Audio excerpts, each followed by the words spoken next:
Mathematical, and today we're going to be doing session 2 for junior intermediate on addition. Before you continue watching, make sure to subscribe and like. The topics we're going to be covering today are addition, the sum, estimating sums, addition with stack and carrying, mental math, and fraction and decimal addition. Before you continue watching, it's important to know what addition is and when to use it. Addition is the process of adding two or more things together. And some key words in a word problem that might show that you're using addition include plus, addition, together, combined, and in all. The next topic of today is going to be the sum. The sum is the answer to an addition problem. For example, if we were to have the problem 5 plus 3 equals 8, 5 and 3 are called add-ins, while 8 is our sum. Our next topic is estimating sums. You might be wondering, why do we estimate sums? This is to see if our actual answer is close to our estimated sum.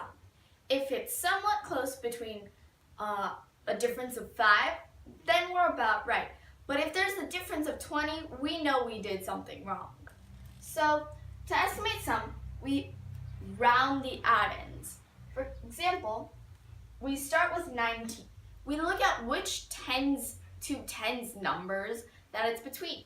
19 is between 10 and 20. And then we look at the units digit. We see if it falls into either of these categories. If it's 0, 1, 2, 3, or 4, we're going to round down to 10. But if it's 5, 6, 7, 8, 9, we're going to round up to 20. So the units digits of 19 is 9, and it falls into this. So we're going to round it up to 20. What about 43? It's between 40 and 50. Its units digit is 3, which falls into this category, meaning we round down to 40. And then we add 20 and 40 up. 0 plus 0 is 0, 2 plus 4 is 6, and we get our estimated sum of 60. Now when we actually add 19 and 43, we get 62. So we're pretty close. If we got something like 73 when we added these, we know we did something wrong, but we didn't. Our next topic is going to be addition with stack and carrying. We mainly use this if we have a big problem like 296 plus 487. And so we're first going to go over of how to write it. So we write it like this, but the ones are in one column, so we can draw a little line separating them. The tens are in another column, and the hundreds are in another. So 6 and 7 are our units digits, 9 and 8 are our tens, and 2 and 4 are our hundreds. So this is how we write it. So moving on how to do this. So we're going to start off from right to left. And on the right, we have 6 plus 7. So we're going to go off to the side, do 6 plus 7. And we get 13. However, we can't put 13 here because 13 isn't a digit. Because I'm pretty sure you can't have like 812, 13. That really isn't a number. So what do? Instead, what we're going to do, we're going to take its ones digit and place it here. And technically, this is its tens. So we're going to place it up on top here. Okay? Now we're going to move on to the tens column. We have 1 plus 9 plus 8. We can do 1 plus 9 easily. It's 10. And now it's 10 plus 8. So we're going to do 10 plus 8 to get 18. Like before, we can't just write 18 there. So since we're adding our tens, this number isn't our units, it's our tens. So we're going to write it down here. And this number is technically our hundreds. Because this is the tens, so this is the hundreds. So we're going to write it on top here. So adding 1 plus 2, we get 3. 3 plus 4 is pretty easy. We get 7. And our answer is 783. But how do we know if this is right? Let me get my eraser. So I'm going to erase this real quick. And we're going to do our little thing called rounding. So what we're going to do is we're going to round them to the nearest 100. Since we're rounding to our nearest 100, it has to be off by 50 or so. So I'm just going to use black for this. We start with 296. It's between, since we're rounding to the nearest 100, we're going to look at 9 and 6. Okay? So it's between 200 and 300. And 96 is closer to 300 than it is to 200. What about 487? 487 is between 400 and 500, but it's much closer to 500. So we're going to write that down. Adding these up, we get 800, which is pretty close to our answer, 783. Our second to last topic is going to be mental math. What is mental math? Mental math is when we're doing math inside our head. So we have two examples here, 32 plus 12 and 35 is 43. Let's start with 32 plus 12. So we think to ourselves, what can we do to make this problem much easier? So easy enough that we can do it in our head.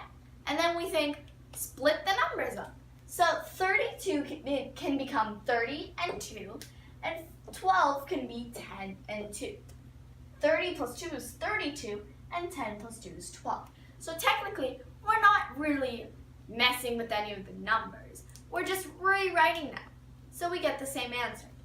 And then we add 30 and 10, because those are easy to add. They have a 0 at the end to get 40.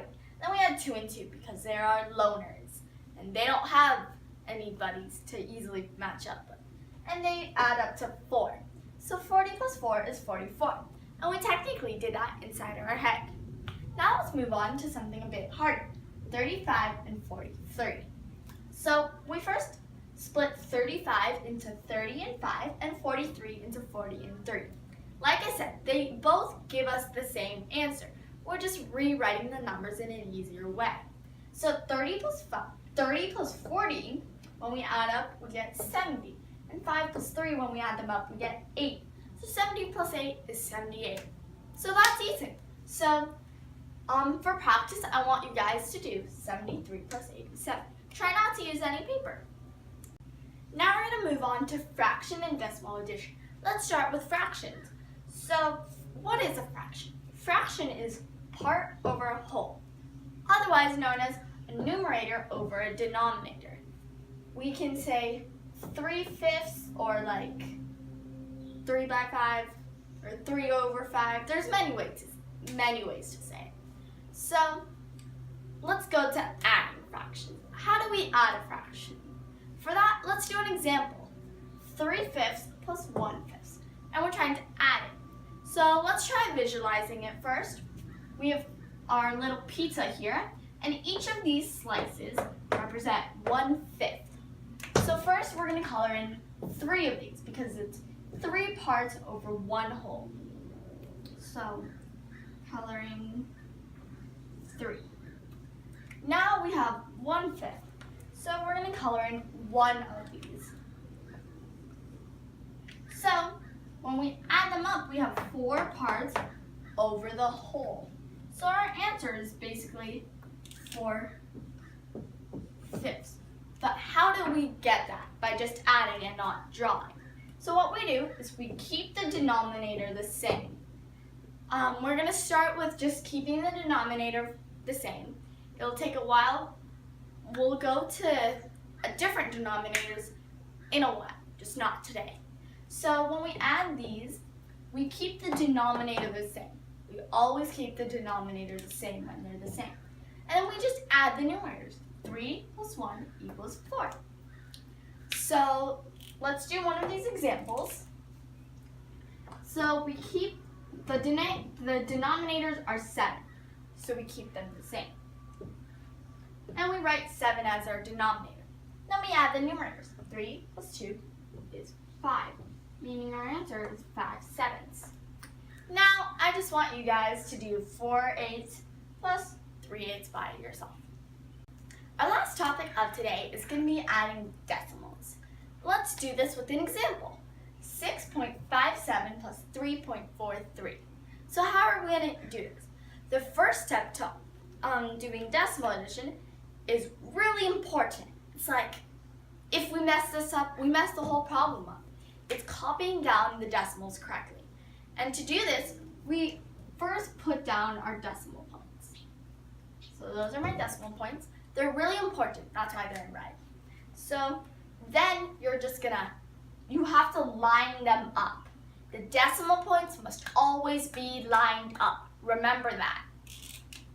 So then we write our answer normally. The decimal point goes there. 5, 7, 3, 4, 3.4. And then, so that's step 1. The next step is also pretty important. We also have to bring the decimal down. And after that, it's just basic addition. So we add it like any normal thing. 7 plus 3 is 10. So we're going to write the 0 down here, carry the 1. 1 plus 5 plus 4 is also 10, because 5 plus 4 is 9, 9 plus 1 is 10. So we're going to write down the thing, carry the 1. And then 1 plus 6 plus 3 is also 10. So we're going to write the 10. So our answer is 10. That's it. Don't forget to subscribe and like. If you have any questions, you can email info@agoramastercode.org or comment below and we'll reply back. Maybe.